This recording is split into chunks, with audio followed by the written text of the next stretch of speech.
很多人提到李嘉诚，第一反应就是地产、港口、电讯、长江实业。但是他真正让创投圈震惊的一战，不是买楼，不是收租，而是押中了一家视频会议公司 Zoom。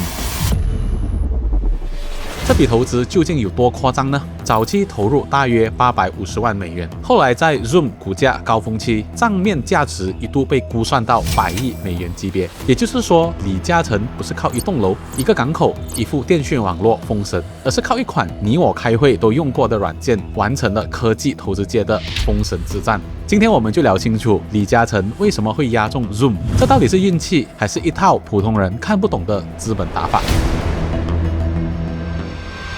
时间回到2013年，当时的 Zoom 还不是今天这个全球知名的视频会议平台，它只是一家相对低调的企业服务软件。因为市场上已经有了 Skype、Webex、Google Hangout 这些产品，很多人会觉得视频会议这个赛道还有什么好投的？但问题也恰恰好出现在这里。What？ 那个时候的视频会议软件普遍上都有一个痛点，就是不好用，不是连接麻烦，就是画面卡顿，不是声音延迟，就是体验复杂。对企业来说，会议软件不需要很酷，相反的，它只要做好3件事情：能进得去，听得清楚，不要掉线。Zoom 真正厉害的地方不是概念有多性感，而是把一个基础需求做到稳定、简单、少摩擦。维港投资看中的很可能就是这个需求点，不是追热点，而是看到一个长期存在但一直都没被真正解决的痛点。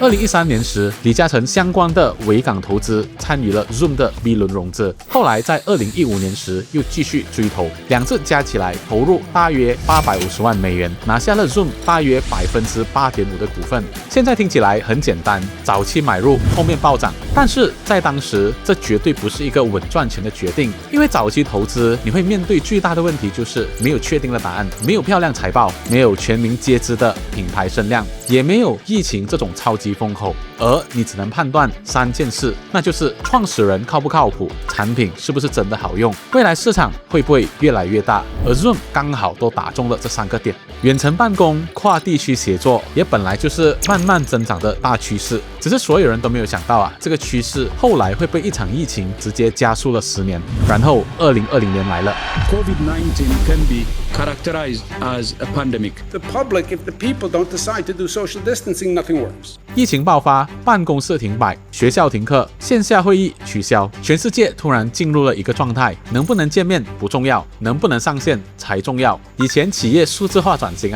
是有空再说，疫情过后呢，就变成了不转就死。而 Zoom 就刚好站在这场风口的这一阵中间，公司用它开会，学校用它上课，家庭用它聚会，甚至发布会、面试、培训都搬到 Zoom 这个线上平台。Zoom 从一个企业软件突然变成了疫情时代的基础设施，股价暴涨，市值飙升。也就是在这个时候，李嘉诚早期持有的 Zoom 股份价值被市场重新定价到100亿美元级别。850万美元本来只是一个早期风头下注，但因为押中了产品趋势和时代黑天鹅，最后变成了100亿美金级别的财富故事。这已经不是普通投资回报，这是资本世界里少数人才遇到的超级非线性回报。普通VC投一个项目，可能要开会、过会、汇报、审批、看 LP 脸色。但维港投资的决策链很短，所以维港投资更像长期资本，这就意味着它可以更快的下注，经得起更久的等待。因为 Zoom 不是投完马上爆发，2013年进去，真正封神是2020年，中间等了差不多7年。换作是其他的传统基金，可能中途就想着怎么退出、怎么回款、怎么给 LP 交代。但维港投资可以等，这就是长期资本最可怕的地方。它不追一时热闹，它等时代兑现。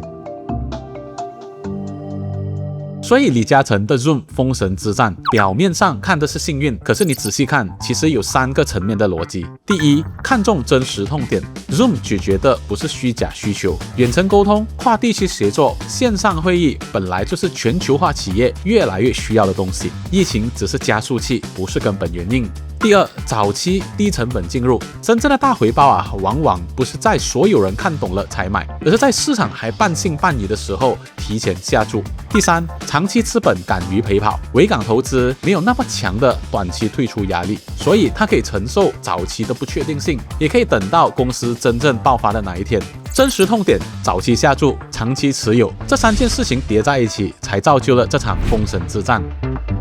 而 Zoom 不是维港投资唯一一次的押中未来，它还参投了 Facebook、Spotify、Siri、DeepMind、Waze 等项目。这些公司看起来来自于不同的赛道，社交、音乐、人工智能、语音助手、地图导航，但他们背后都有一个共同点，他们不是在赚一个小市场的钱，而是在改变人类的行为习惯。Facebook 改变了社交方式， Spotify 改变了音乐消费方式， Siri 和 DeepMind 指向了人工智能， Waze 改变了导航和出行数据， Zoom 改变了远程沟通和办公协作。这才是维港投资真正厉害的地方，他们不是单纯的投热门行业，它是在寻找那些未来可能变成人类基础习惯的科技入口。